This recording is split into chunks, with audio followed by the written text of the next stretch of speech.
Okay, hello everyone, and welcome to the first installment of our new series, Ask Me Anything. Today, Jessica Mokhiber, will be asking Jill Shahen the questions.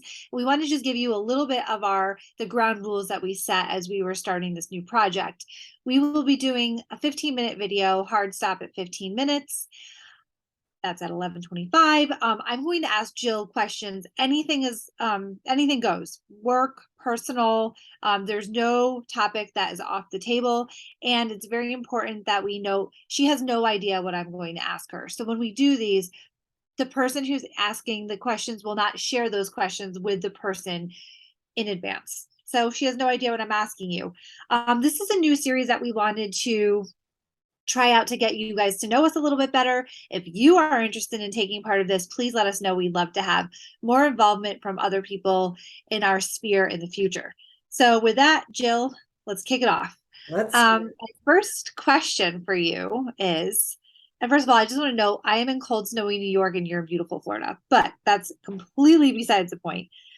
A couple of years ago, actually in 2018, you and I and Andrea left our jobs and launched Empire Charter Consultants. My question to you is, this was something that you and Andrea had been planning for a while before you actually Plotting took is the correct. planning. And I was always, and you were very gracious to ask me if I would like to join you. And I was always impressed with your confidence that this was going to work. My first question to you is, where did that confidence come from that you felt you could leave a somewhat stable job with a guaranteed paycheck to launch a consulting firm that you felt would be a sustainable long-term business? What gave you that push to do that and confidence to know it would work? So maybe this is not a great answer for you to hear since you had such faith in us. So I don't know if it was so much confidence as we knew the direction we want to go as people working in the charter school world. So it was me, you, and Andrea, and we're very like-minded in our work. Like, how do we take everything we're doing and push the movement forward? So the confidence came from most of the schools who were calling and we were interacting with only dealt with really one of us three. It wasn't, we were hemorrhaging staff, had nothing to do with us, had to do with leadership turnover. And so the confidence came, like, from me personally, was I know charter schools. I know these real stories going back from 1999. These aren't just schools, these are people I dealt with. And these were schools that we believed this community needed. And so we went in with the mentality of, we're not going to be like other consultants. Everything's going to be focused on how does this policy, practice, procedure help children? And if it doesn't, then do we even want part of it? So our consulting model came from everything we wanted to do at the state association, but we were told is not needed. And the irony is now they're going to do it. So there was that piece of me that's like, we know the direction it needed to go. We just simply knew it. I think what people don't know is we started with zero money and zero clients. I think the perception was we were trying to kind of tout our own business while we were at the state association, which is just simply untrue. We had resigned. Me and Andrea had resigned 9 months before we actually left. We were trying to slowly convince you to come with us. And I think that happened in March. And so we launched this business, putting our cash, our personal cash, into the business, saying, if it doesn't work, we'll give it a year. And if it doesn't work, we're all capable of going to find jobs. There was, like, we knew that. And so I was willing to invest, but the work is more fulfilling. I have no regrets, but the confidence came from, we really knew what schools needed and we knew why they needed it. And with that context, we could help schools, but equally, we knew the authorizers were a problem. And so that confidence came from, we were not allowed to say that under a boss. And we asked this question when we left, as you know, does not having a boss make us more dangerous or less dangerous? And maybe we asked the authorizers that question. It hasn't panned out well. Well, for us, it's been great. My follow-up to that is what has surprised you most about this work in the 4.5 years, or we're in year five. In Now that we're in year five, what has surprised you most about the work? Same problems that we saw in the charter movement in the beginning continue. Inconsistencies, inconsistencies in practices and procedures from the authorizer. And I think we knew it when we worked at our former organization. I would think we didn't address it until we worked here, which is why we started the watchdog component of what we do. If you were to sit, if any education education reform person were to sit and read these reports, they'd be able to say, wait, you're holding this school, which has been consistently failing for 18 years, to an entirely different accountability measure than you're treating this school. And the answer is why. And so that was surprising. And also, how many people were willing to tell me, by being honest about the charter school movement, I was causing more damage than good. And I would tell you, how do we fix a movement unless we know what the problems are? And it was just, it's entire craziness. And then obviously there were other little things like us speaking out for Urban Dove, and then people sending you hate mail, sending me hateful phone calls and texts. And it was this entirely new piece that we were shielded from when we worked from somebody. Not entirely shielded, but we wouldn't have made the steps we made. So that has been what's been surprising, is to pull apart data for the authorizers and just see how inconsistent they are. Yeah, agreed. And I also I had forgotten about the hate mail for a second. I Good saved reminder. I saved it. Um, Tell me about a typical day in your life, and that could involve your personal life and your work. And is there such a thing as a typical day? So every morning I wake up, I won't go through everything. I do shower every day. I want to preface that. Sometimes it might not be till 3 o'clock in the afternoon, and I've had 10 Zoom calls in my pajamas, but hey, it's the price we pay. So my typical day is I wake up, I send out 5 emails or text messages within the first 30 minutes to schools that I know are, I might find an article and think of somebody and say, oh, you should really read this. Then it starts with email. And then if there's not a lot of email, which, email is hard. Zoom calls, writing. We're in the process of writing 3 separate books. So one on charter schools, one that was about COVID lockdown, and then one on organizational culture and structure. So every day I try to write for an hour.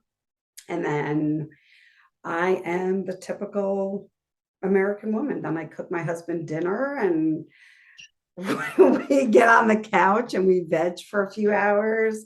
And then I go to bed and watch HGTV or Food Network until I fall asleep. It's a very weird world, unless I'm traveling for work, which is significant. And then it's just 16, 18-hour days working in schools and then writing up reports. But mostly I try to call or work with at least 5 schools a day. Okay. Because I know you take calls outside the typical 9 to 5. All night long. So people can call me up to 10, 11 o'clock at night. I'll take their calls, and on weekends. And I like it.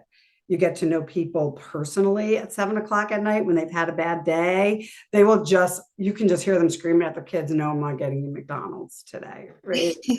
But it's also a way to be what is going on, how can we help? But more so, it collects data on, here are problems every school is facing, or here's an article that 10 schools should read and understand and ask questions on. So I try to do that in the first 30 minutes, and that will set the tone for the rest of the day. Nice. Okay, now this one's definitely going to be an interesting one. Over the last year or so, you have spent some time on social media unfollowing or unfriending people. And I want to know, I want to know why you did this, and how does having done it make you feel? Yikes. So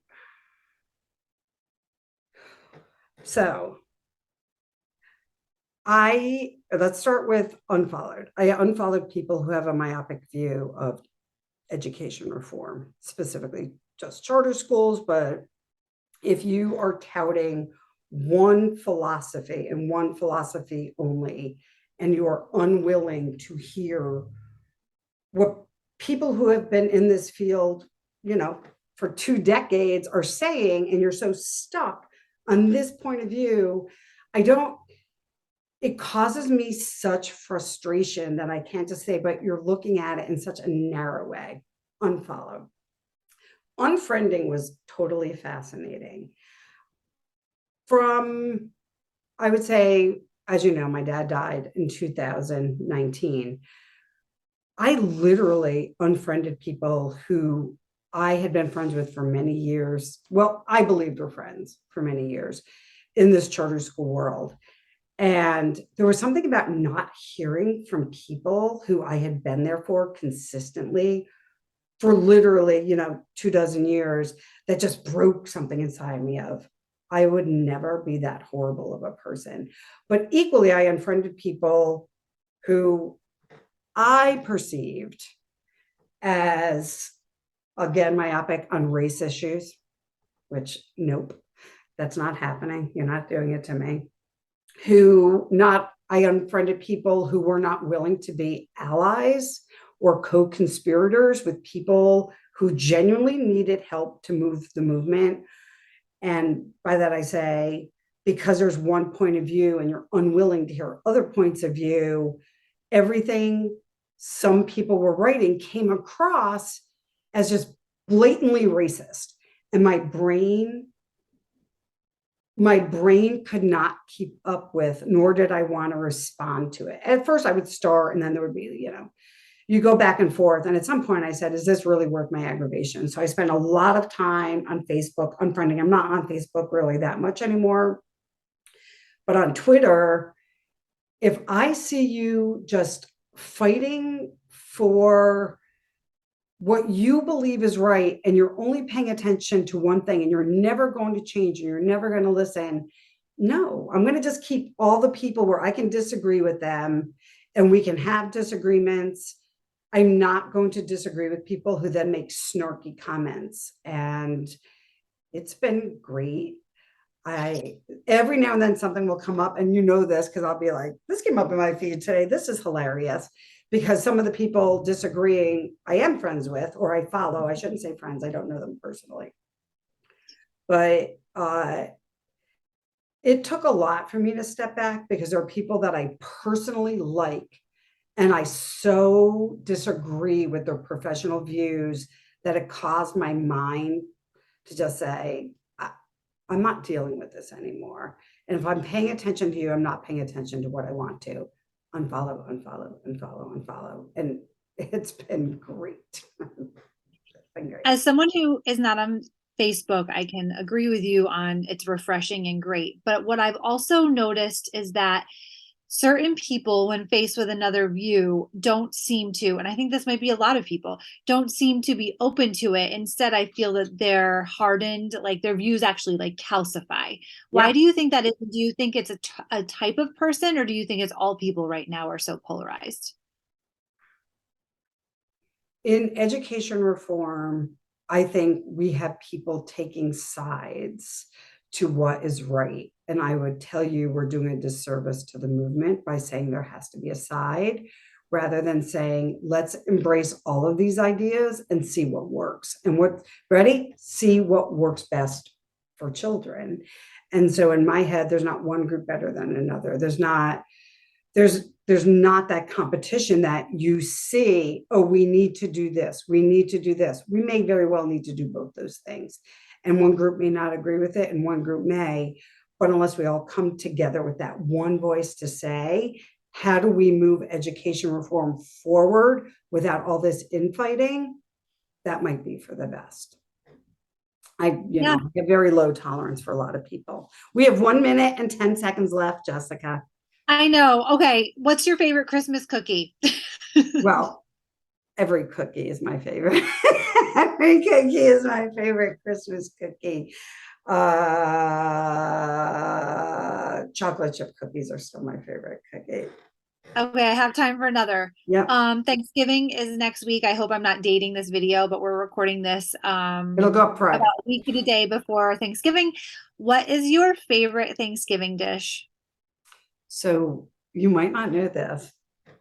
I don't like Thanksgiving, and we Oh, rarely have turkey. So we have, you do like an Italian? I don't even do Italian because I don't like Italian food. That's, don't let the Italian shirt fool you. I don't even like Italian food really. So I usually do chicken Kiev Mm, or something that is really time consuming and long that we'll like. But I don't like turkey and stuffing and all this stuff. I don't like it. We don't really fair. celebrate Thanksgiving, but this year we're trying to do something different. I have no idea. Oh, that's the timer. I don't know what Oh it no, will be. we need to know what it is. Oh, you don't know I yet. don't know what it will be, but I can guarantee you it won't be turkey. Okay, I find that fascinating and we'll By the follow way, any of my family who watches this will be entirely disgusted with me. up. I love the idea of chicken Kiev, and I know we're like a couple seconds over, but we're gonna do a follow-up and find out what you did for Thanksgiving this year. Okay, well, I'm going to stop recording and now Thank you, here we everyone, go. and thank Thank you, you, Jill. everyone.